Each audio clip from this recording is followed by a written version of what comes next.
안녕하세요. 사연에 빠지다의 DJ 민영입니다. 오늘 사연자님은 자기 주제들도 모르고 앞에서 깐족거리는 동서들을 참교육해줬다는데요. 과연 어떤 사연인지 들어보겠습니다. 오늘도 두 가지 사연 준비되어 있는데요. 끝까지 들어주실 거죠? 그럼 오늘의 사연도 바로 시작해볼게요. 안녕하세요. 저는 30대 후반 유부녀입니다. 저는 대기업 연구원으로 있는 남편과 중국에서 여행하던 중 운명처럼 만나 진하게 연애하고 한국에 들어와서 인연을 이어오다 결혼을 했습니다. 저는 원래 남자한테 한번 빠지면 아주 깊게 빠져서 잘 헤어나오지를 못해요. 그런 제가 우리나라도 아닌 타지에서 운명처럼 한국 남자를 만나 사랑에 빠졌으니 정신을 못 차렸어요. 어느 정도였냐면 한국에 올 때까지 남편 나이도 모르고 만났다니까요. 한국에 와서 몇 번 만나다 보니 남편이 저보다 2살이나 어리다는 걸 그제야 알게 됐습니다. 사실 제 주변 친구들은 다들 조건 맞춰서 좋은 집안에 시집갔어요. 저도 30 초반까지 결혼 안 하고 미혼으로 있다 보니 주변에서 선자리도 많이 들어왔었습니다. 부모님도 마찬가지였고요. 누구는 검사다, 의사다, 매일같이 선보러 나가라고 하셨지만 저는 운명적인 사람을 기다리고 있었습니다. 그러던 참에 운명처럼 남편을 만난 거죠. 얼마나 좋았는지 남편을 만난 지 반년도 되지 않아 결혼 날짜를 잡았어요. 저희 부모님은 너무 성급하다 걱정이 많으셨지만 전 남편이라면 평생 행복하게 살 수 있을 거라는 확신이 들었습니다. 저와 남편은 더 시간을 끌 것도 없다며 바로 결혼부터 했습니다. 그런데 역시 어른들 말씀이 다 틀린 건 아니에요. 결혼은 남녀 둘이서만 하는 게 아니라고 사계절은 만나봐야 그 사람에 대해 아는 거라고 하셨는데 제가 아무래도 성급하기는 했나 봐요. 시댁은 저희 친정과 달라도 너무 달랐어요.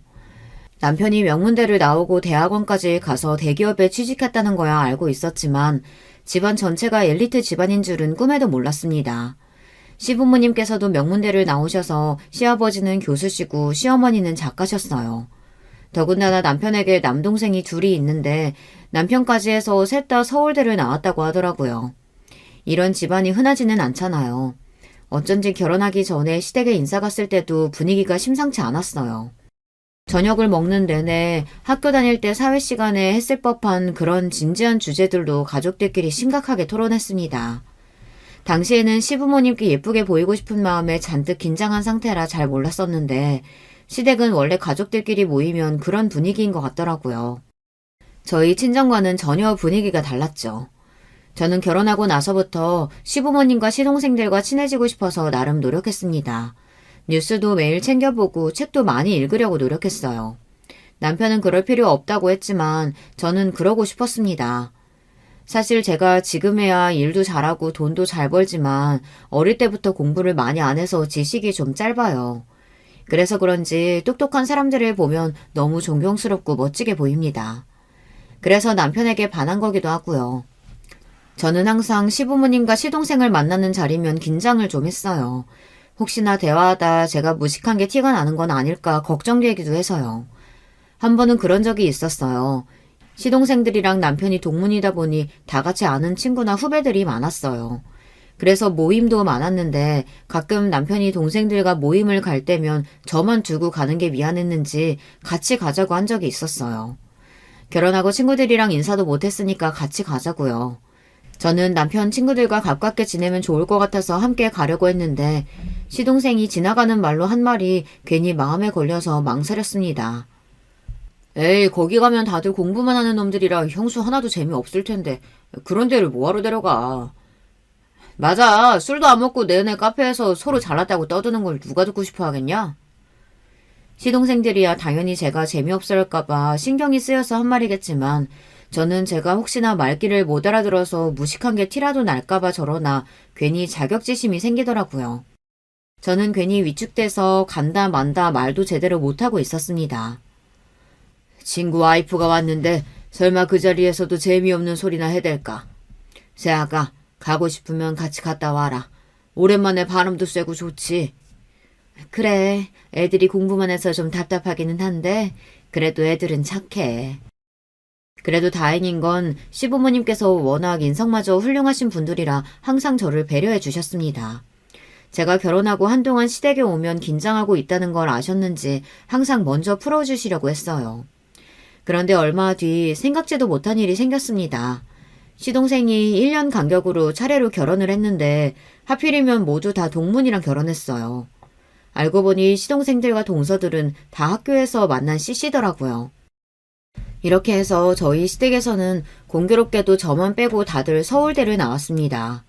아무래도 형제 셋에다가 동서들까지 모두 다 같이 한 학교를 나왔으니 집안 분위기는 좋았어요. 거기다가 동서들은 대학원을 졸업하고 같은 대학 연구소에서 근무까지 하고 있어서 매일 붙어 있었죠. 그러다 보니 식구들끼리 모이면 쉬지 않고 떠들썩하게 이야기를 했습니다. 아무래도 다 같이 같은 시기에 학교를 다녀서 그런지 공유할 이야기가 많아 보였죠. 저는 애써 그 사이에 끼어보려고도 했는데 쉽지 않았습니다. 저는 전혀 모르는 이야기일 때가 많으니 소외되는 건 어쩔 수 없었어요. 제가 낄 수 없다는 걸 알면서도 자꾸만 서운해져서 그런 마음을 숨기는 게 힘들었습니다. 괜히 쪼잔해 보일까봐 티내지 않으려고 쿨한 척하기도 했고요.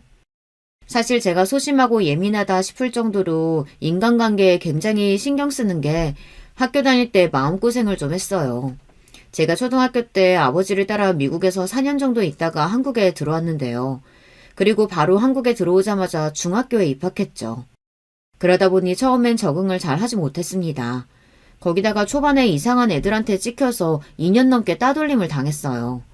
저도 처음엔 친구들에게 먼저 다가가기도 하고 친해지려고 이런저런 노력을 좀 했는데 전혀 도움이 되질 않았습니다. 오히려 시간이 갈수록 괴롭힘은 심해져만 갔습니다. 제가 아직도 기억나는 사건이 있습니다. 그때가 제가 중학교 1학년 때였는데 매번 저에게 와서 돈을 빌려가는 애가 있었어요. 항상 이런저런 핑계를 대면서 돈을 빌려달라고 했습니다. 처음엔 저도 그냥 달라는 것도 아니고 빌려달라고 했으니 가벼운 마음으로 빌려줬어요. 그런데 그 애가 그 다음 날도 그 다다음 날도 돈을 갚을 생각을 안 하더라고요. 오히려 돈을 더 빌려달라고 했습니다. 나 오늘 준비물 안 가져와서 그러는데 1,000원만 더 빌려줘. 내가 지금까지 빌린 거 다 합쳐서 한 번에 줄게. 이런 식으로 돈을 빌려간 게 한 달이 넘었습니다. 이건 뭐 상납도 아니고 매일 당연하다는 듯 저에게 와서 몇천 원씩 가져가는데 소심한 저도 슬슬 화가 나더라고요. 그래서 그날은 저도 소심한 반항을 좀 해봤습니다. 너 그런 식으로 나한테 돈 가져간 게 벌써 한 달째야. 이제 나도 더는 돈 못 줘. 그러니까 지금까지 빌려간 거 다 내놔. 헐, 돈도 많은 년이 졸라 치사하네. 야, 됐어. 가난한 년이 입 닥치고 있어야지 뭐. 앞으로 너한테는 절대 돈 빌려달라고 안 할게. 실실 웃으면서 제 어깨를 툭 치고 가는데 어이가 없더라고요. 저는 화가 나서 다시 한번 그 애를 잡고 지금까지 빌린 건 언제 줄 거냐고 따졌습니다. 그러자 그 애가 저를 벽에 밀치며 욕을 퍼붓더군요. 그러면서 제 얼굴에 침까지 뱉었어요. 저는 그때의 모욕을 아직도 똑똑히 기억합니다. 심지어 그날 이후부터 그 애가 우르르 함께 다니는 애들을 데리고 나타나 제 물건을 무작정 뺏거나 욕을 하고 밀치고 지나갔어요. 그러다가 제가 계단에서 굴러서 다리에 깁스까지 한 적도 있습니다. 그 사건으로 결국은 선생님들까지 다 알게 되셔서 선생님께서 그 애와 저희 부모님에게 연락을 했어요. 그 일로 학교에 오신 그의 부모님과 저희 부모님은 교무실에서 싸움까지 하셨습니다. 뻔히 가해자는 그 애였는데 그의 부모님이 끝까지 인정하지 않았거든요. 거기다가 그의 아버지가 공직에서 꽤 영향력이 있는 분이라 학교에서 쉬쉬하고 넘어갔어요. 그리고 얼마 뒤 제가 전학을 가게 돼서 다시는 그 애를 만날 일이 없었지만 저는 성인이 된 지금까지도 그때 일을 생각하면 심장이 뛰어요. 애들 앞에서는 애써 당당한 척 하긴 했지만 사실 그 애와 같은 학교 다니는 2년 내내 애들이 다 무서웠거든요.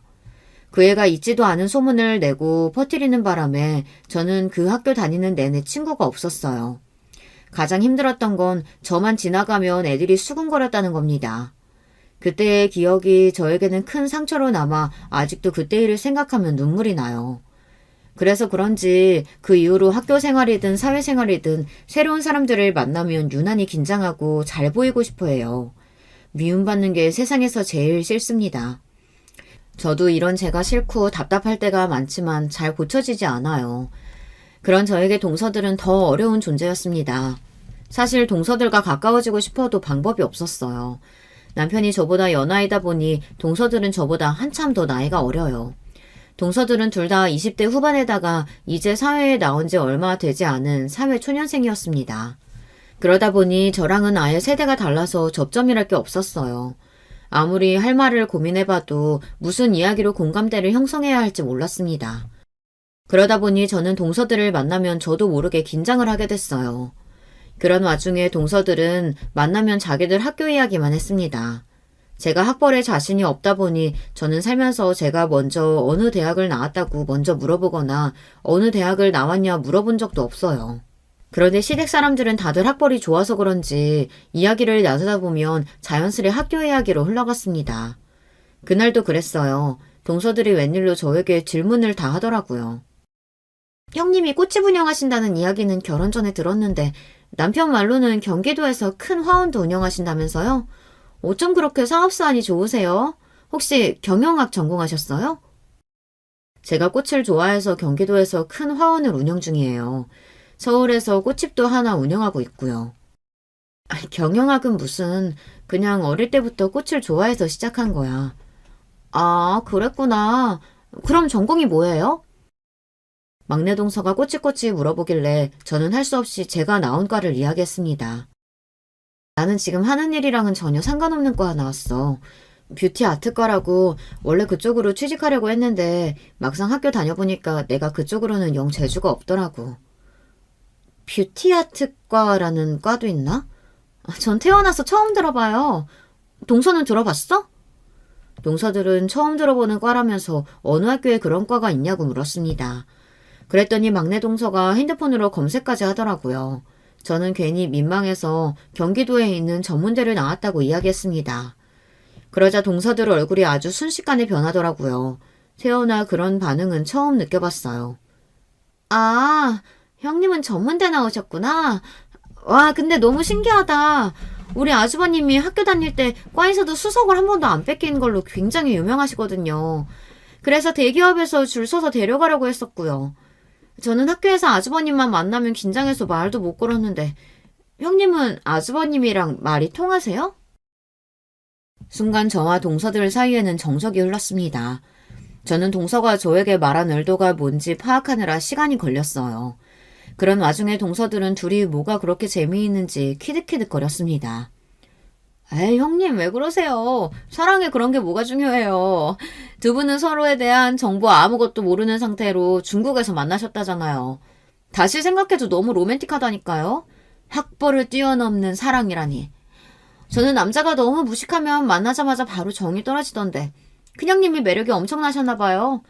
심지어 나이도 아주버님보다 더 많으신데. 동서들의 킥킥거리는 웃음소리를 듣고 나서야 저는 동서들이 저를 무시하고 한 이야기라는 걸 알았습니다.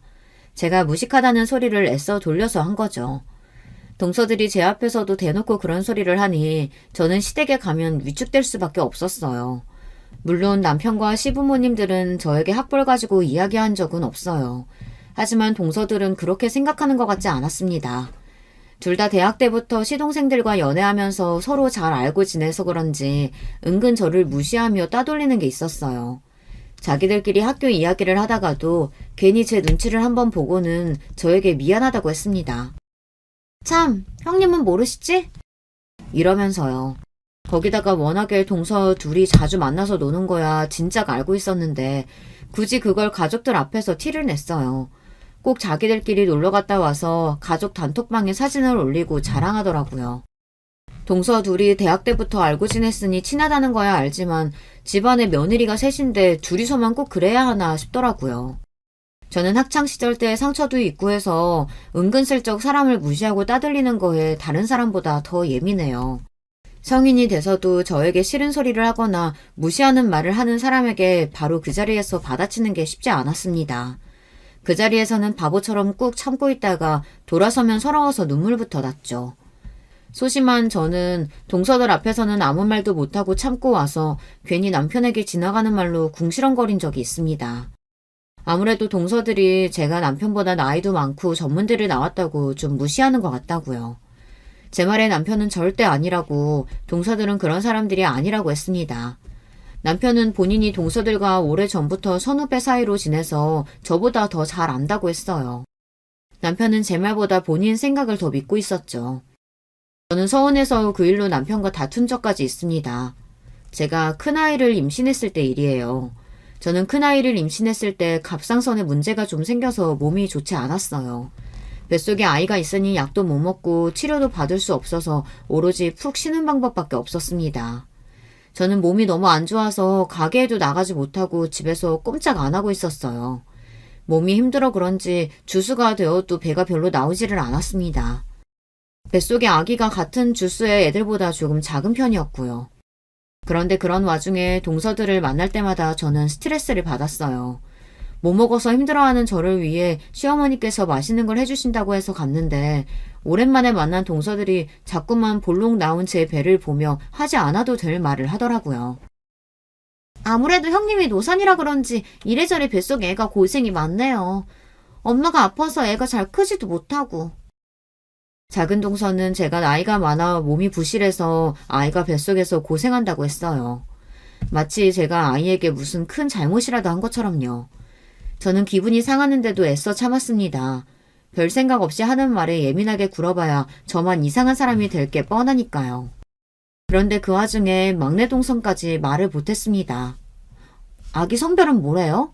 아무래도 첫 딸이 아빠 닮는다고 하니까 여러모로 딸이었으면 좋겠어요. 아주버님 머리 닮았으면 아무 걱정할 거 없잖아요. 동서들은 할 일도 없는지 굳이 제가 시댁에 가는 날마다 꼭 나타나서 제 염장을 질렀습니다. 그전까지는 저도 동서들이 사소하게 지나가는 말로 하는 소리니 그러려니 하고 넘겼어요. 그런데 그날은 저도 컨디션이 안 좋고 피곤하다 보니 말이 곱게 안 나가더군요. 이래서 사회생활 경험 없고 공부만 한 사람들은 좀 눈치 없고 답답하다고 하는 건가? 동서들, 회사에서 동료들이 좀 눈치 없고 답답하다는 소리 안 해? 어떻게 사람 면전에 두고 그렇게 기분 나쁜 소리를 표정 하나 안 바꾸고 해? 제가 동서들에게 할 수 있는 공격은 고작 사회생활에 대한 거밖에 없었어요. 동서들은 대학원 공부까지 하고 교수 준비를 하다 실패해서 다들 직장 생활을 한 지 얼마 안 됐거든요. 저는 동서들이 들어온 지 1년이 지나고 나서야 처음으로 동서들에게 기분 나쁜 티를 냈습니다. 저로서는 큰일이었어요. 다른 사람 같으면 진작 동서들에게 한 소리 하고도 남았겠지만 저는 워낙 성격이 소심해서 많이 참고 참은 거였어요. 그런데 그때 퇴근한 남편이 들어오면서 제가 한 소리를 듣고 오해해서 저에게 버럭 소리를 지르더군요. 여보, 재수씨들한테 왜 그래?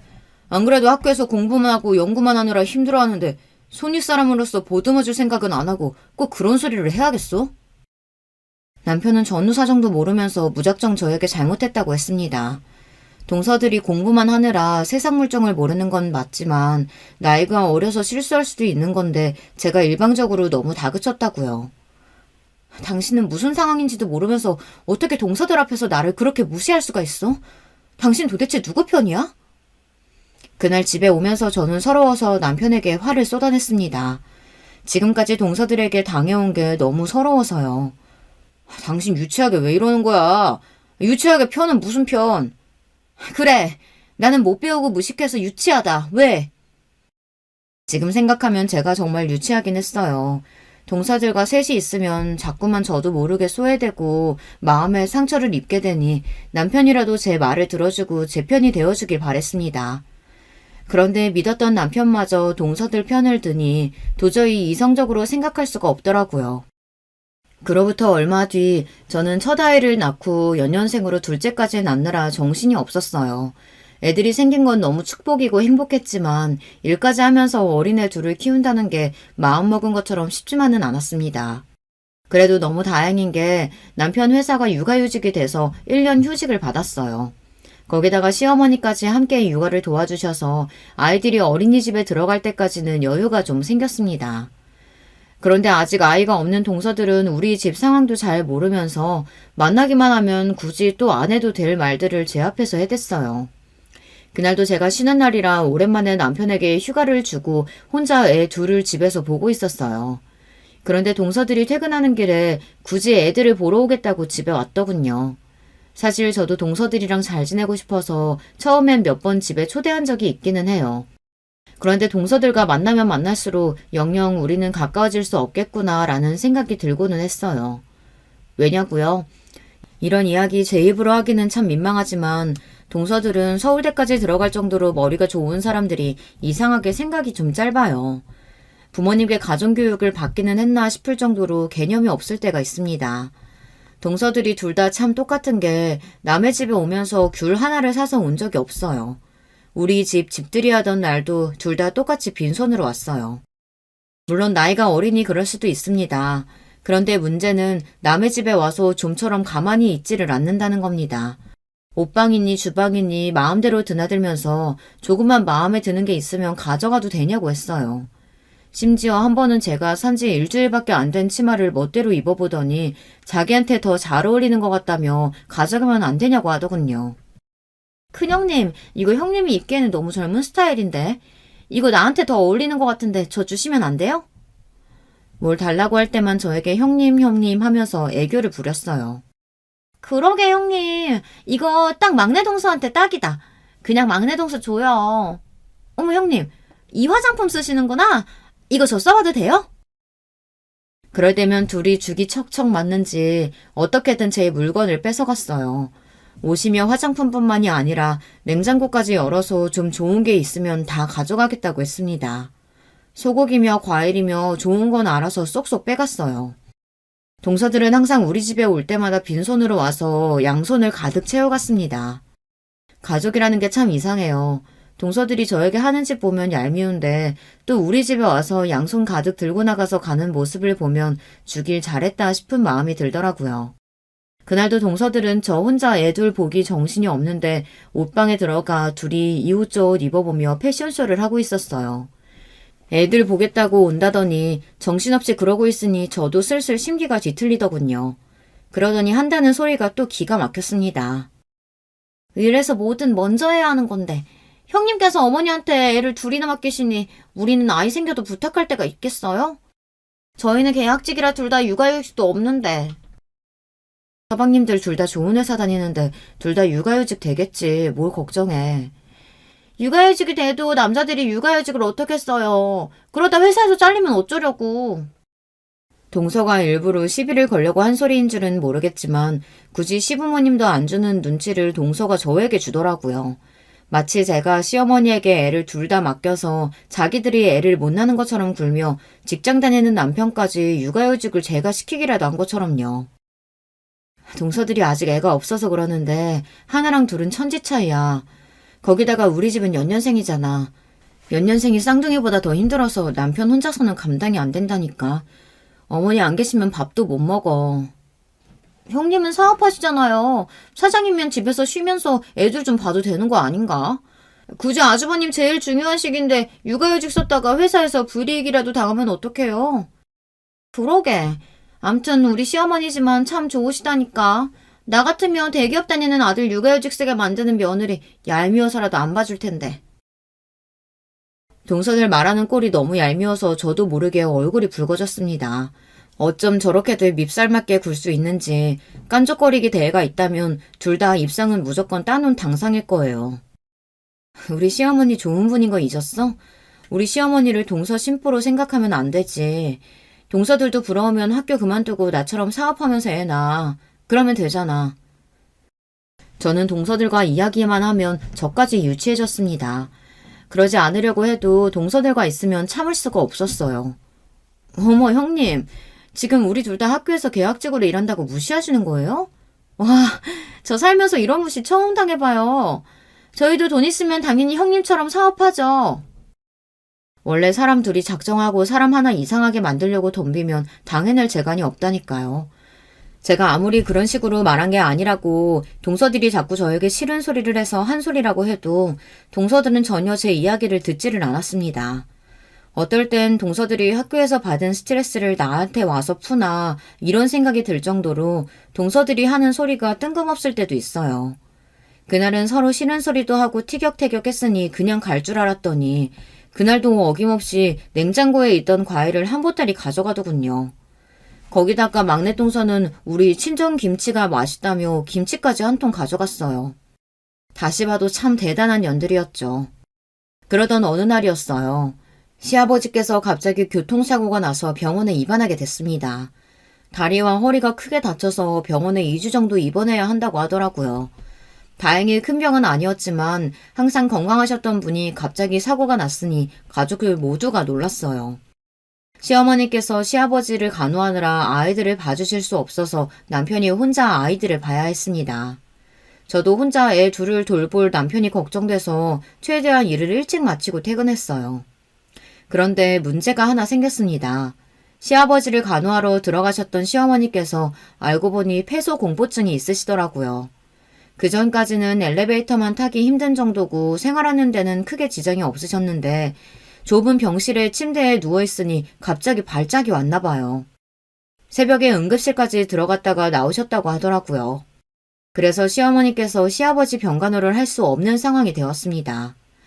시아버지께서 거동이 힘드신 상황이라 간병인이 꼭 있어야 하는데 시아버지께서 모르는 여자 간병인이랑 함께 생활하는 건 너무 불편하다고 간병인은 싫다고 하시더라고요.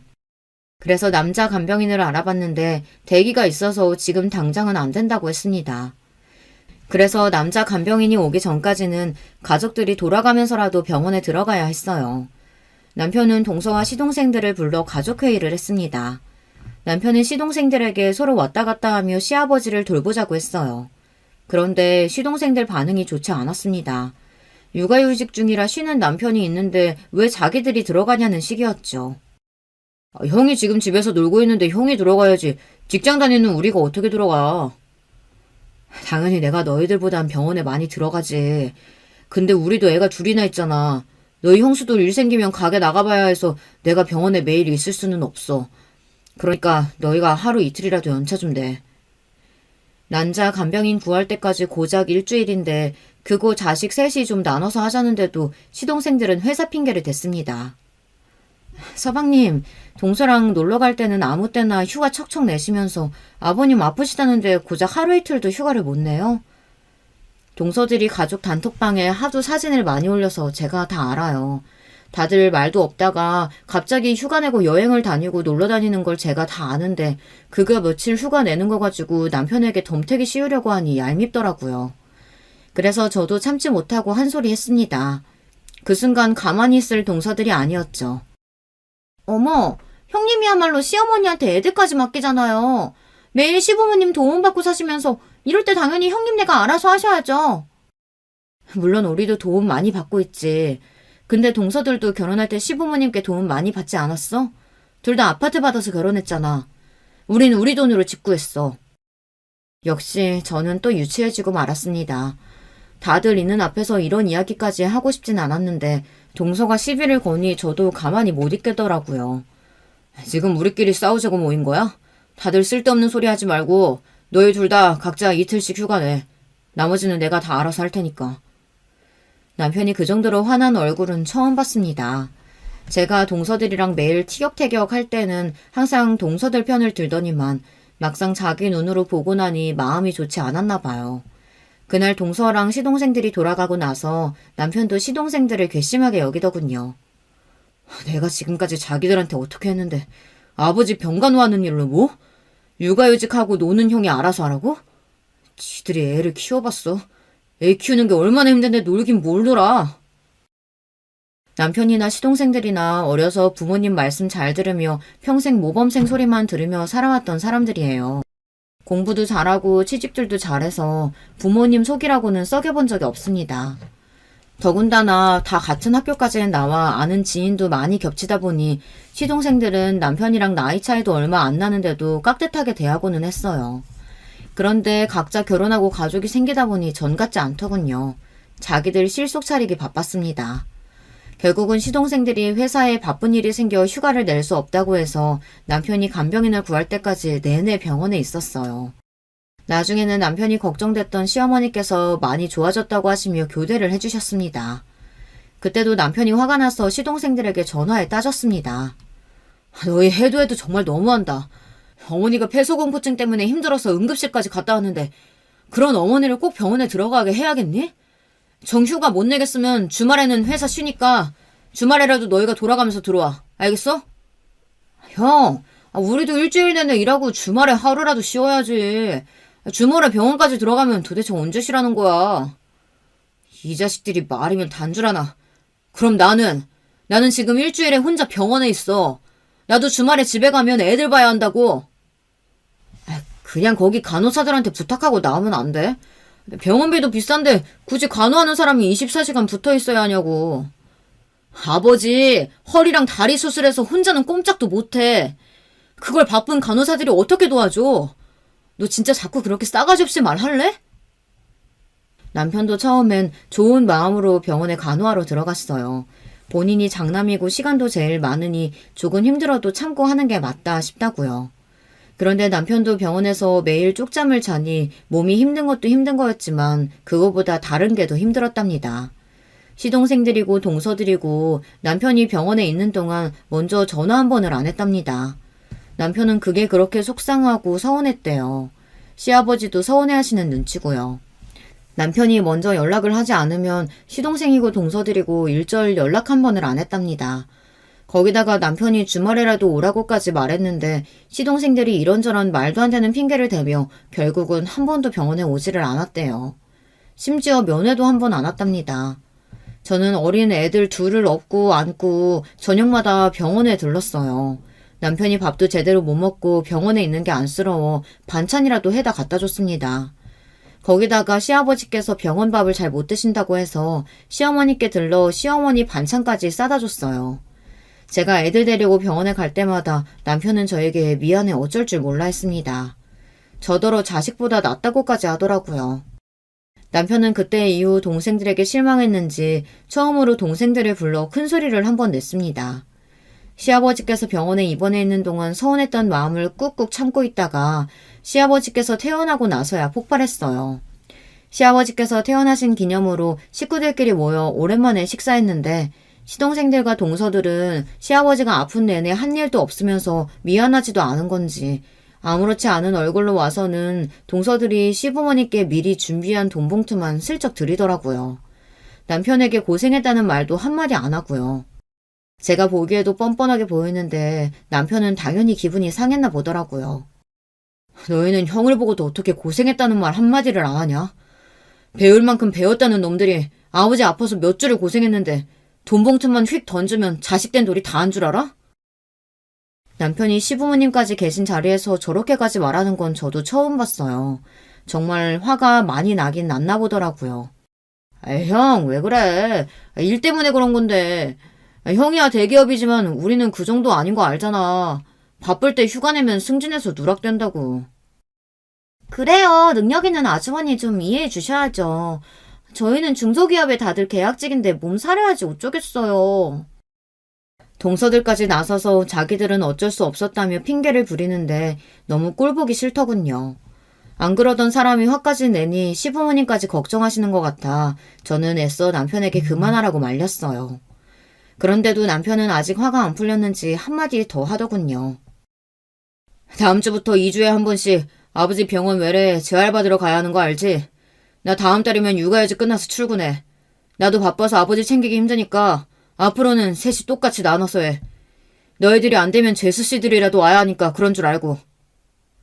남편의 말에 시동생들과 동서는 왜 저러나 하는 표정으로 바라봤지만 남편은 굴하지 않았어요. 내가 있는데 너희가 뭐하러 그런 걱정을 해. 괜찮아. 엄마가 그렇게 애들을 항상 오냐오냐 봐줘서 쟤들이 저렇게 싸가지가 없는 거야. 아버지가 병원에 2주 넘게 입원했는데 한 번도 전화도 먼저 안 하고 병문도 안 오는 자식들이 어딨어.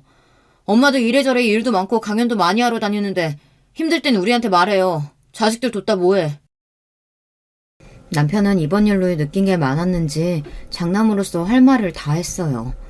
앞으로는 아무리 바빠도 핑계 부리지 말고 부모님 일은 무조건 서로 상의해서 공평하게 하자고 했습니다.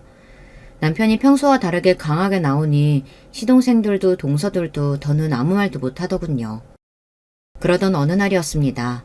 남편이 육아휴직을 끝내고 회사에 복직한 지 얼마 되지 않아 승진을 하게 돼서 남편과 가까운 지인들을 집에 초대해 조촐하게 파티를 하기로 했어요. 그전에는 밖에서 따로따로 남편 친구들을 만난 적은 있었는데 이렇게 집에서 시동생들과 동서들까지 모두 다 초대해 만난 건 처음이었습니다. 저는 유명한 셰프까지 초대해 근사하게 상을 차렸어요. 그 모습에 남편 친구들이 모두 다 남편을 부러워하고 여자 동창들까지 제게 와서 다 한마디씩 했습니다. 집도 너무 예쁘고 음식도 너무 훌륭하다고요. 와, 역시 사업하는 아내는 다르네요. 요리도 너무 고급스럽고 인테리어까지 너무 멋져요. 네, 송철민, 너 장가 진짜 잘 갔다. 내가 장가 하나는 진짜 잘 갔지. 너무 팔불출 같아서 말 안 하려고 했는데 사실 나 승진해도 우리 와이프보다 잘 못 벌어. 대박! 재수씨 완전 능력자. 진짜 멋지네요. 우리야 공부만 할 줄 알았지 돈 버는 능력 있는 놈은 우리 중에 하나도 없는데. 정말 존경스러워요. 맞아요, 형수님. 제가 옆에서 봐도 정말 대단하고 존경스럽다니까요. 애들 잘 키우지, 사업까지 잘하지. 진짜 슈퍼맨이 따로 없어요. 남편과 시동생들은 제가 고생 좀 했다고 저를 띄워주느라 여념이 없었어요. 그런데 동서들은 아무래도 자기 남편들까지 제 위신을 세워주니 그 꼴이 마음에 들지 않았는지 연신 입을 삐죽거리며 획하고 주방으로 들어가 버리더군요. 저는 제가 특별한 것도 없는데 저에게 샘을 부리는 동서들이 괜히 고소했습니다. 그런데 잠시 뒤 생각지도 못한 일이 벌어졌어요. 거실에서 음식이 더 필요해서 주방으로 들어가려는데 동서들이 아직 주방에 있는 것 같더라고요. 주방 안에서는 동서들과 남편 여사친들이 이야기를 나누고 있었어요. 그런데 그 순간 제가 안 들었으면 좋았을 대화를 우연히 듣고 말았습니다. 너희가 너희 형님 이름도 없는 쥐잡대 나와서 무식하다고 하도 욕을 해서 어디 좀 부족한 사람인 줄 알았다. 근데 보니까 완전히 멀쩡하던데? 심지어 능력도 있다. 야, 저 요리사 부르기 진짜 어렵다는데 집까지 부른 걸 보면 완전 능력자잖아. 그리고 사업이 잘 되기는 하나 봐. 대기업 다니는 남편보다 돈도 잘 벌고. 능력자는 무슨. 저런 거야 돈만 좀 쓰면 다 할 수 있는 일이죠 뭐. 평소에도 수준 차이 너무 나서 저나 동서나 무식해서 상정도 하기 싫다니까요. 맞아요. 거기다가 그깟 경기도에 화원이 뭐가 돈이 된다고. 대기업 다니는 아주버님보다 돈을 더 벌겠어요. 다 아주버님이 무식한 아내 괜히 기 살려주려고 하는 소리지. 그럼요. 여기 있는 사람 다 서울대 나오고 자기만 전문대 나왔는데 돈이라도 좀 있다고 으스대야 그나마 비슷해 보이잖아요. 동서들은 둘이 아주 쿵짝이 잘 맞았습니다. 제가 듣고 있는지도 모르고 둘이 신나서 제 험담을 하고 있더라고요. 동서들이 그러는 게 한두 번도 아니니 저도 웬만하면 넘어가려고 했습니다. 제가 손윗사람으로서 참아야 한다고 생각하기도 했고요. 그런데 그날은 저도 기분이 너무 상하더군요. 저에 대해 잘 알지도 못하는 남편 친구에게까지 제 욕을 하고 무시를 하고 있으니 안 되겠더군요. 저는 인기척을 내고는 덥석 주방으로 들어갔어요. 동서들 개념 없는 거야 진작 알았는데 이제 보니까 참 염치도 없네. 기껏 비싼 밥 먹여줬더니만 남의 집 주방에서 왜 괜한 쉰소리를 하고 있어. 제가 나타날 줄은 몰랐는지 동서들 눈이 휘둥그레졌어요. 하지만 그 정도로 저에게 미안해야 할 동서들이 아니었습니다. 오히려 제가 한 말이 거슬렸는지 미간을 구기더라고요. 어머 영미씨, 밖에 계신지 모르고 제가 실수했네요. 기분 상했다면 죄송해요. 동서들에게 한마디 더 하려던 그 순간 남편 여사친이 저에게 다가와 황급히 사과하더라고요. 나쁜 의도로 그런 건 아니라고요. 그러더니만 애써 분위기를 바꿔보려는지 남편 여사친은 말을 돌렸습니다. 아까 그 셰프 집까지 부르기는 정말 힘들다던데 도대체 어떻게 구하신 거예요? 너무 부러워요. 우리도 다음 달에 아버님 생신이어서 아버님 별장에서 파티하거든요. 그 셰프한테 부탁 좀 하고 싶은데 혹시 될까요? 동서들이랑 친한 사람이라고 하더니만 역시나 다 끼리끼리더군요.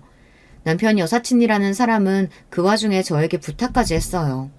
그런데 그 순간 저는 이때다 싶었습니다. 제가 주방에 들어온 이후 내내 똥 씹은 표정을 하고 있는 동서들에게 제 진짜 모습을 보여줄 기회다 싶었죠. 저는 동서들을 슬쩍 흘겨보았어요. 그게 사실 제가 섭외한 게 아니고 친정아버지께서 도와주셨어요. 아버지께서 워낙 주변에 아는 유명인이 많으시거든요. 제 말에 동서들은 말도 안 되는 소리를 한다며 실실 비웃고 있었습니다. 오, 아빠 차스? 아버님께서 뭐 하시는 분인데요? 그게 사실은 아버지 명함이 어디 있을 텐데 잠시만요. 저는 일부러 아버지 명함까지 찾아서 남편 여사친에게 건넸습니다. 어머, 아버지께서 대성기업 회장님이세요? 어머, 어쩐지 젊은 나이에 사업도 잘 된다고 하시길래 자수성가했나 보다 했더니만 역시 재벌딸이셨구나. 그런데 제가 아버지 명함을 건네자마자 명함을 본 동서들이 빵 터져 웃더군요. 형님, 아무리 자존심이 상해도 그렇지 무슨 그런 거짓말을 해요. 형님이 워낙 뭘 모르셔서 이러나 본데 대성기업 회장 딸이니 그런 말 함부로 하고 다니면 고소당해요. 동서들은 제 말을 아예 믿지 않았습니다. 심지어 막내 동서는 명함을 보느라 대꾸도 안 하더군요.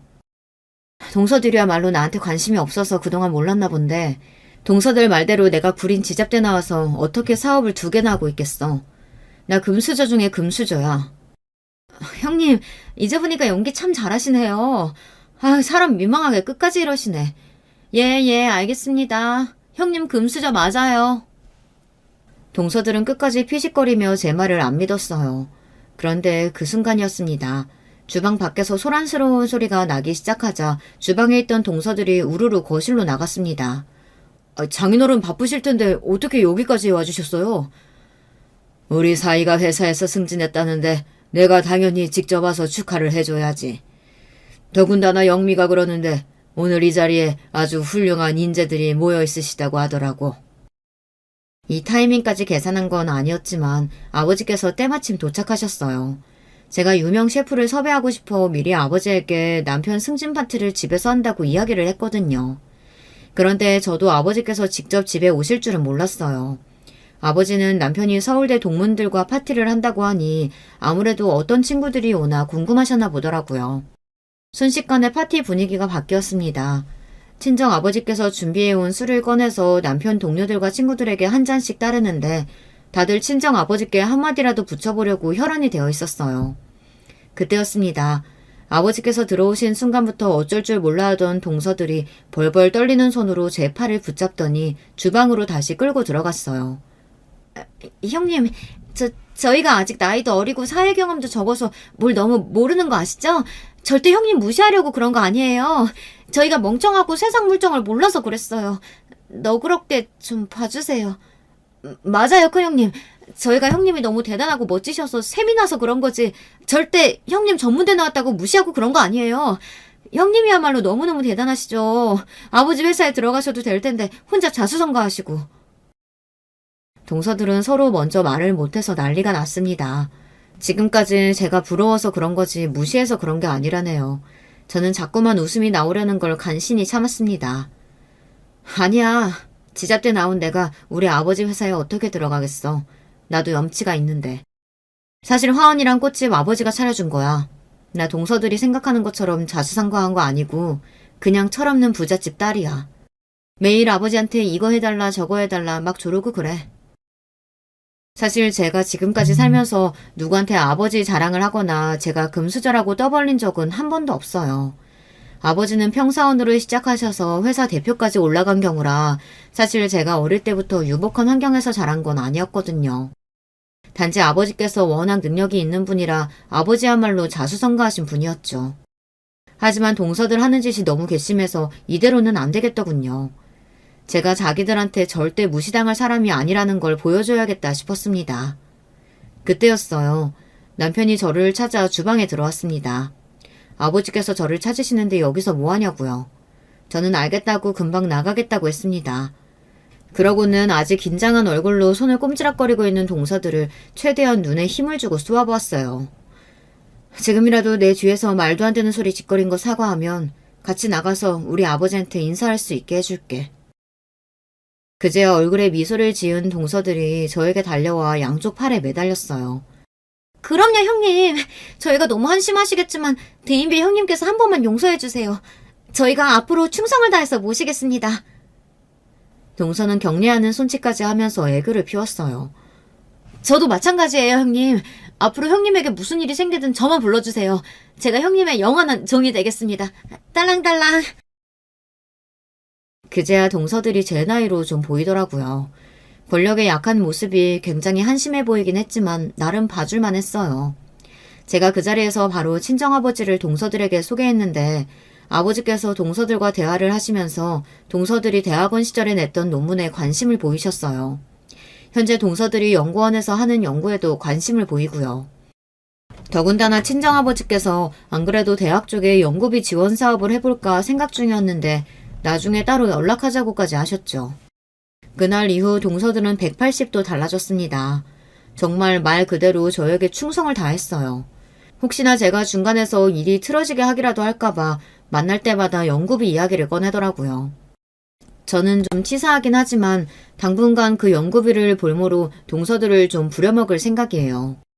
지금까지 동서들이 저에게 한 짓을 생각하면 6개월 정도는 괴롭혀야 속이 좀 풀린 것 같습니다. 저는 지금까지 누군가가 저를 미워하고 싫어하면 그것도 이유가 있을 거라고 생각하고 좀 억울해도 어떻게든 극복해보려고 노력을 하며 살았어요. 최대한 문제를 만들고 싶지 않기도 했고요. 그리고 그런 사람들과 똑같은 사람이 되고 싶지 않아 참고 넘어간 적도 많습니다. 그런데 이번 일을 겪고 나서 하나 깨달은 게 있어요. 이에는 이, 눈에는 눈, 절대 그게 틀린 말이 아니라는 걸요. 상대방이 치졸하고 구질스럽게 나오면 바보처럼 참고만 있을 게 아니라 나도 똑같이 해줘야 내 속도 풀린다는 걸 확실히 깨달았습니다. 여러분도 말도 안 되는 이유로 자신을 무시하고 비웃는 사람들이 있다면 절대 당하고만 있지 마시고 똑같이 갚아주세요. 그러면 수명이 한 5년은 늘어날 거랍니다. 지금까지 저의 이야기 들어주셔서 감사합니다. 여러분에게는 저처럼 속상하고 억울한 일이 절대 생기지 않으시길 바랄게요. 여러분, 두 번째 사연 시작하기 전에 좋아요, 구독 꼭 눌러주실 거죠? 그럼 두 번째 사연 바로 시작합니다. 안녕하세요. 저는 서울 사는 40대 후반 여자입니다. 일하다 머리가 아프면 종종 유튜브로 사연을 듣는데요. 얼마 전에 저한테도 제보하고 싶은 사건이 일어났습니다. 사실 제 인생에서 가장 머리가 아픈 일이었고 또 그 결과까지 오는 과정이 참 험난했어요. 그런데 막상 해결되고 나니까 참 후련합니다. 제 친구들이나 지인들 그리고 가족들에게 말했을 때도 다 너무 잘했다고 하더라고요. 어찌 보면 지긋지긋했고 어떻게 보면 추억이자 악연이었는데 지금은 마음이 아주 편합니다. 그럼 바로 제 얘기를 시작할게요. 저는 얼마 전까지 3대 독자 며느리로 살았어요. 기본적으로 며느리와 시부모님, 특히 시어머니와는 좋은 관계를 유지하는 게 매우 힘든 게 현실이잖아요. 그래도 요즘은 괜찮아진다고 하더라고요. 하지만 저 역시도 고부 갈등으로 참 힘들었습니다. 흔히 여자들끼리 시댁 관련으로 힘든 일을 말하면 사실 내용이 비슷하긴 해요. 평생을 모르고 살다 어떻게 갑자기 가족이 되냐, 없던 효심을 기르는 게 말이 되냐 등이요. 저는 약간 여기서 경우가 다릅니다. 왜냐하면 저는 시어머니를 성인이 되기 전부터 알고 지냈거든요. 제가 남편을 처음 만났을 때가 바로 중학생이랍니다. 그때 친구였다가 성인이 되고 나서 다시 만난 경우도 아니고요. 우리는 중학생 때부터 가까이 지내던 사이였습니다. 놀랍게도 남편이 제 인생 첫사랑이었고 유일한 남자친구였어요. 그도 그럴 것이 저한테는 남편의 의미가 참 컸습니다. 어렸을 때부터 우량아로 태어난 저는 소아 비만이었어요. 그래서 기억도 안 나던 시절부터 참 건장했답니다.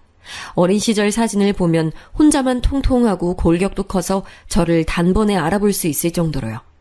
그런 저는 초등학생 때도 한창 사춘기인 중학생 때도 아주 우량했어요. 덕분에 놀림의 대상이 됐습니다. 야, 돼지 지나간다! 다들 피해! 땅이 울려! 제가 학교 복도를 지나가면 짓궂은 아이들은 저를 놀려댔습니다. 이렇게 말하면 다들 그때 남편이 무슨 행동을 했기에 제가 반했냐고 묻더라고요. 놀랍게도 여기서 남편이 저를 막아주거나 그런 친구들을 혼내주거나 그러지는 않았어요. 제가 남편에게 반하게 된 이유는 바로 아무것도 안 해서입니다. 다른 친구들처럼 저를 놀리거나 혹은 피하지 않고 그냥 그대로 저를 대해줬어요. 그때는 그게 참 좋았고 따뜻하다고 생각했습니다.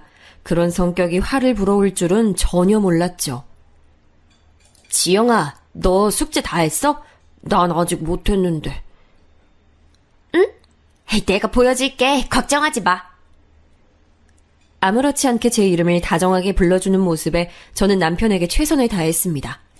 통통하고 친구가 없던 저는 공부에 매진해서 우수한 성적을 기록했거든요. 그래서 상대적으로 성적이 낮은 남편을 참 많이 도와줬어요. 숙제도 다 보여주고 모르는 게 있으면 다 알려줬습니다. 심지어 우리 집에 남편을 데리고 오기도 하고 제가 반대로 남편의 집에 가기도 했죠. 그래서 시어머니와 제 만남은 바로 15살 때랍니다. 참 오랜 인연이면 인연이네요.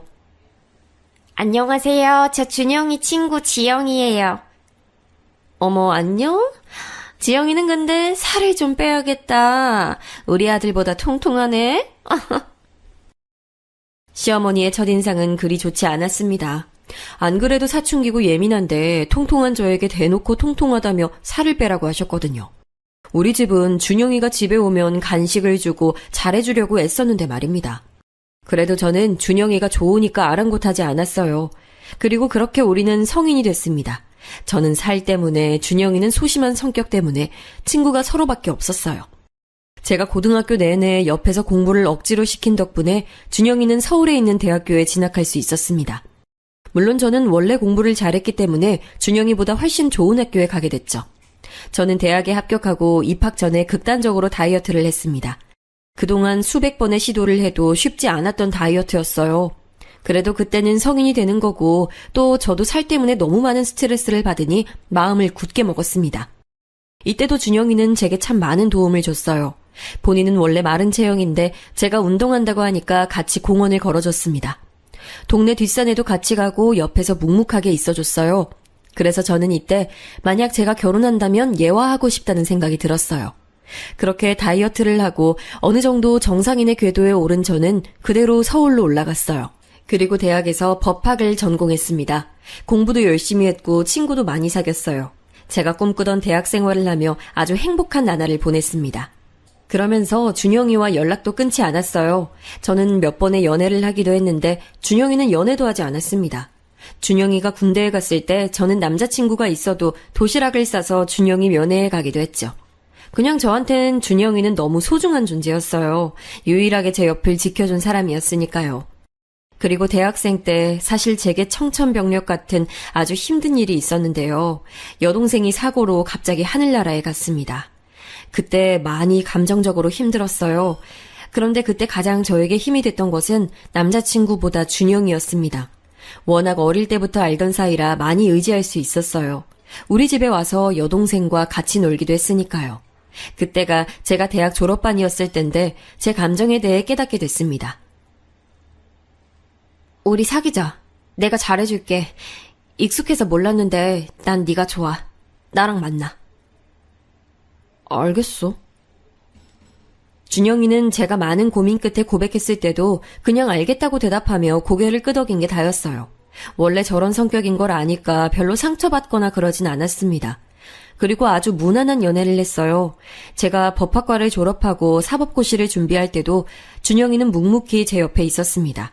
다정하거나 세심하진 않아도 적어도 다른 여자에게 눈을 돌리진 않았어요. 남들처럼 잘해주거나 그러진 않았어도 저를 속상하게 하거나 감정의 동요를 일으키진 않았습니다. 그래서 고시 생활 내내 오히려 안정적으로 연애할 수 있었죠. 몇 번의 낙방 끝에 저는 마침내 사법고시에 합격하게 됐습니다. 그리고 변호사라는 직업을 가지게 됐어요. 그 합격을 받자마자 저는 바로 준영이에게 프로포즈를 했습니다. 결혼하자. 너도 나랑 결혼하고 싶지? 변호사 아내라니 대단하지 않아? 나도 좋아. 결혼하자. 그래도 사귀자고 말할 때보단 발전된 모습이었습니다. 저는 그런 모습조차 그때는 얼마나 기뻤는지 몰라요. 결혼 과정은 사실 그렇게 막 쉽진 않았습니다. 친정에서는 준영이를 반대했어요. 준영이가 심성 좋고 사람 착하다는 것은 부모님도 당연히 동의하셨습니다.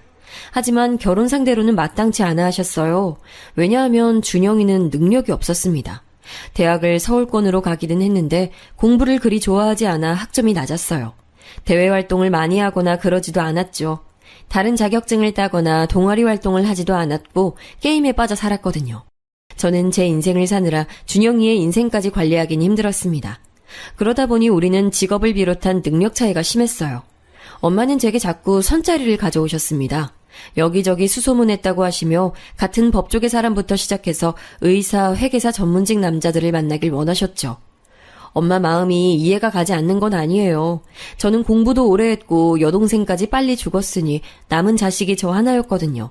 차라리 제가 그냥 평범한 직장인이었다면 부모님도 당연히 반대하지 않으셨을 텐데 하필 제가 전문직이고 준영이가 취업도 못하고 있었으니 당연히 부모님은 반대하셨죠. 진짜 제가 그때 부모님을 설득하려고 얼마나 애를 썼는지 모릅니다. 지금 생각하면 그때의 저를 말리고 싶을 정도로요. 안 먹어. 나 준영이랑 결혼 못하면 이대로 그냥 굶어 죽을 거야.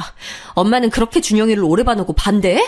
나 제일 힘들 때 도와줬던 사람이 준영이잖아. 아, 얘가 진짜 엄마 속상하게 왜 이래? 준영이 인간적으로 너무 좋지. 근데 네 결혼 상대로는 아니라는 거야. 아니 너야말로 하나밖에 안 남은 자식이 부모 마음에 못 박으니 좋아? 결혼은 현실이니까 준영이랑 하겠다는 거잖아. 쟤처럼 묻어나고 바람 안 피우고 도박이나 그런 거 안 하는 애가 어딨어. 몰라. 극단적으로 단식투쟁까지 하며 저는 부모님과 대치했습니다.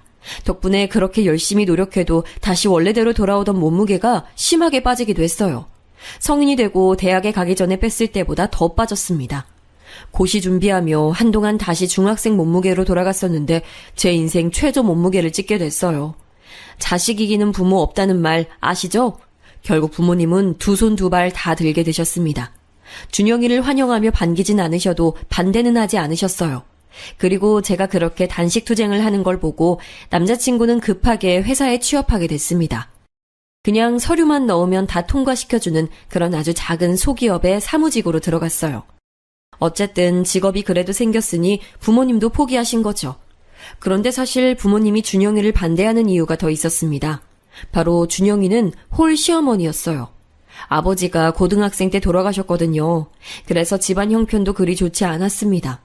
자식이라곤 준영이 한 명밖에 없으니 시어머니는 아들에 대한 집착이 매우 심하셨죠. 의지할 대상이 아들밖에 없으니까요. 데이트할 때도 시어머니는 시도 때도 없이 전화하셨습니다. 그래서 그걸 아는 엄마가 극구 반대를 하셨던 거였어요. 그래도 저는 제가 이겨낼 수 있다고 생각했습니다. 우리가 고향을 떠나 서울로 왔으니 몸이 떨어져 있어서 괜찮다고 생각했죠. 그렇게 저는 시댁으로 인사를 갔는데 이때부터 시어머니는 심상치 않았습니다. 지영이가 중학생 때 진짜 통통했잖아. 그때부터 우리 아들 좋다고 따라다녔고. 우리 준영이가 좀 잘나긴 했어, 그치? 단식하는 말인데 그래도 제가 싫어하는 통통한 모습을 적나라하게 언급하는 시어머니가 반갑진 않았어요. 심지어 우리 집이 준영이가 온다고 준비한 상과 너무 다른 식탁의 모습에 당황했습니다. 우리 엄마는 사윗감이 마음에 들지 않아도 손님이라 생각하셨거든요. 그래서 상다리가 부러지도록 많은 음식을 준비하셨는데 시어머니는 전혀 아니었습니다. 제가 온다고 따로 더 무언가를 준비하진 않으셨어요. 딱 봐도 그냥 집에 있는 반찬을 꺼내 놓으셨더라고요. 물론 어린 시절부터 알던 사이라 100년 손님 대접을 기대하진 않았습니다. 그래도 기분이 상하긴 했어요. 그런데 거기서 제가 준영이를 좋아해서 따라다녔다는 말을 자꾸 꺼내니까 민망했습니다. 기억도 잘 나지 않는 10년 전 중학생 때 얘기부터 군대에 갔을 때 제가 도시락을 준비한 얘기까지 다 꺼내시더라고요. 민망한 마음에 밥알만 새고 있었습니다. 아까 조금 민망했어. 내가 널 좋아했던 건 맞는데 손님 대접은 못 받아서 그런가? 그래? 근데 우리 엄마 나쁜 사람 아니야. 알잖아. 나도 어머님이 나쁘다고 생각하진 않아. 서운한 마음에 준영이에게 터놓아도 적극적으로 저를 대변하진 않았어요. 그게 약간 서운하긴 했는데 본래 성격 자체가 무던한 사람인 걸 아니까 넘겼습니다. 그때는 제가 부정적으로 말하면 저렇게 막아주는 준영이가 좋았거든요. 저는 변호사로 로펌에 들어가 활동하고 있었는데 그래서 결혼한다고 하니까 직장에서도 의아한 반응이 많이 나왔습니다. 당사자인 저는 괜찮았는데 오히려 주변에서 말이 많았죠. 반면 준영이네 회사에서는 반응이 좋았나 보더라고요. 직원이 10명도 넘지 않는 아주 작은 소기업이었는데 거기서 완전 유명 인사였다고 했습니다. 그 말을 들으며 다른 사람 말이 뭐가 중요하냐, 우리가 좋으면 된 거라고 준영이에게 말했던 기억이 나요. 시어머니는 당연히 저를 반대하지 않으셨어요. 다만 많이 으스대실 뿐이었죠. 변호사 며느리가 자기 아들 따라다니다 결국 결혼한다고 동네에 얼마나 많이 말하고 다니셨는지 엄마가 제게 하소연하시기도 하셨습니다. 아니 뭐 당연히 내 딸이 자기 아들이랑 결혼한다는데 좋겠지. 아이 그걸 미용실이며 식당이며 다 말하고 다니니까 내가 참 민망해서 아유 변호사 며느리 들어온다고 자랑을 어찌나 했는지 몰라. 아유 나도 너 그렇게 자랑 안 해. 엄마가 참아. 기분 좋아서 그런가 봐. 그래도 머리 싸매고 드러눕지 않은 게 어디야. 얘는 널 반대하면 누구 손해인데. 아이 지금이라도 늦지 않았어. 아니야 엄마. 난 그래도 준영이야. 남편감으론 진짜 괜찮아. 엄마는 식장 들어갈 때까지 모른다고 저를 설득하셨어요. 그때마다 저도 모르게 준영이와 시어머니를 대변했습니다. 일단 제 선택이 틀리지 않았다고 생각하고 싶었죠. 그래서 저는 친정의 반대에도 기어코 준영이와 결혼하게 됐습니다. 남편과의 결혼 생활은 적당히 행복했습니다. 결혼은 현실이니까 모든 것이 행복하진 않았어도 그래도 무난했다고는 말하고 싶어요. 다만 걸리는 게 있다면 시어머니였습니다. 시어머니는 하나밖에 없는 아들이 결혼해서 그런지 상당히 외로워하셨어요. 성인이 되고 남편은 서울로 와서 살았기 때문에 떨어져 산 기억이 있는데도요. 사실 시어머니의 아들에 대한 집착은 결혼 전 신혼여행부터 시작됐습니다. 남편과 신혼여행은 유럽으로 계획했어요. 제가 오래전부터 유럽은 꼭 신혼여행으로 가고 싶었거든요. 남편이야 평소에 제 의견에 부정적인 반응을 보이는 사람은 아니라 군말 없이 따라왔습니다.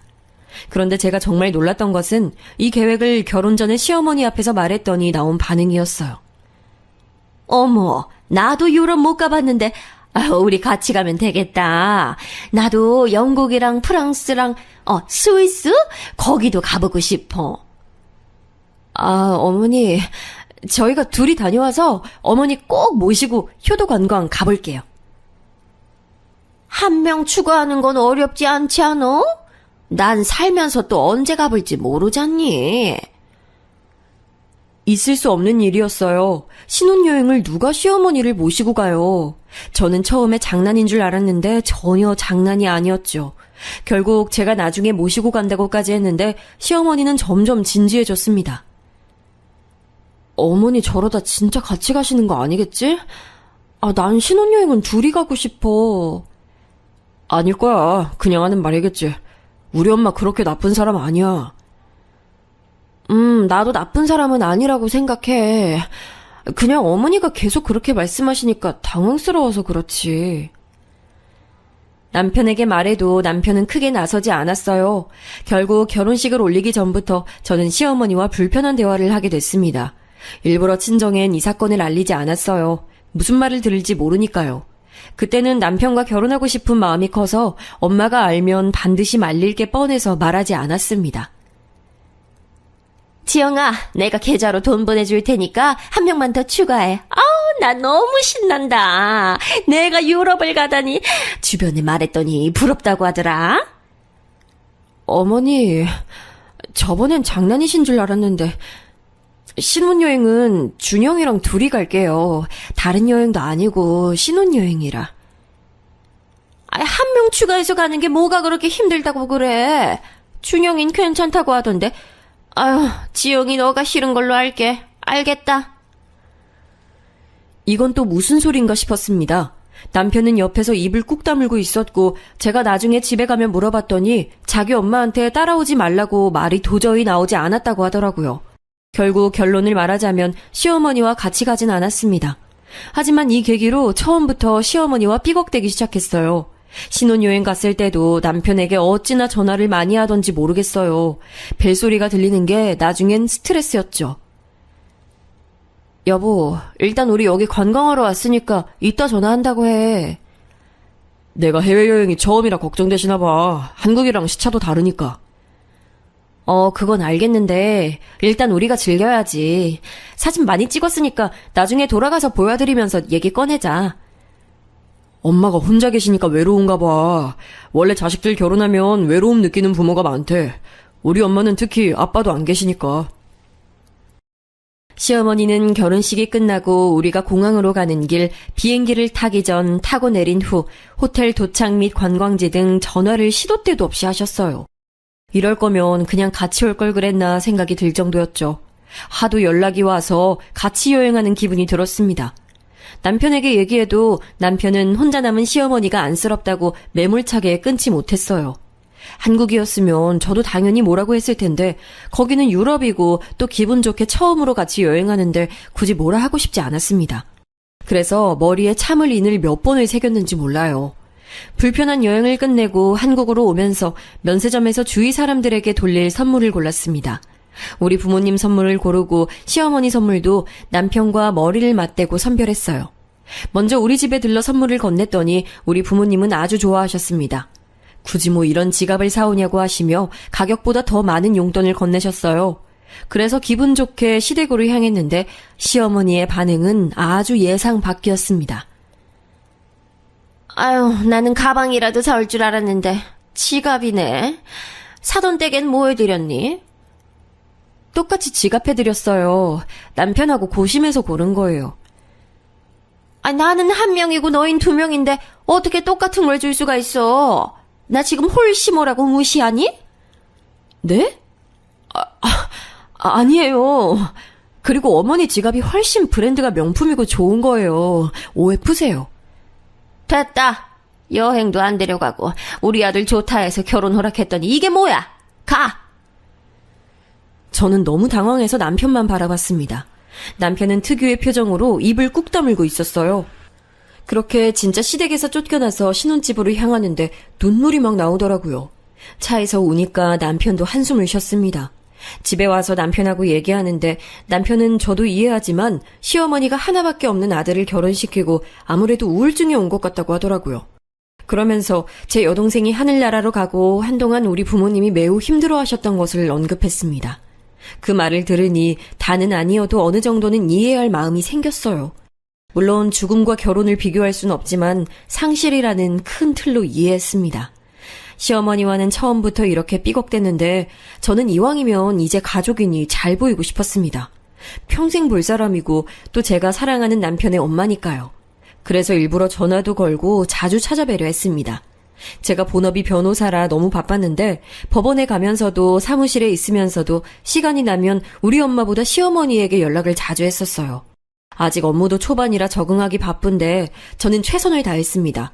그만큼 결혼하고 안정되고 싶은 마음이 크기도 했고요. 그런데 문제는 다른 곳에서도 있었습니다. 바로 남편의 직장이었어요. 남편은 결혼하고 3개월도 지나지 않았을 때 갑자기 회사를 그만뒀습니다. 제가 무슨 일이 있었냐고 물어도 자기와 성격이 맞지 않다는 대답뿐이었어요. 혹시 괴롭힘을 당한 거냐, 일이 많이 힘들었냐 몇 번의 질문을 반복해도 남편은 다시 취업할 거니까 걱정하지 말고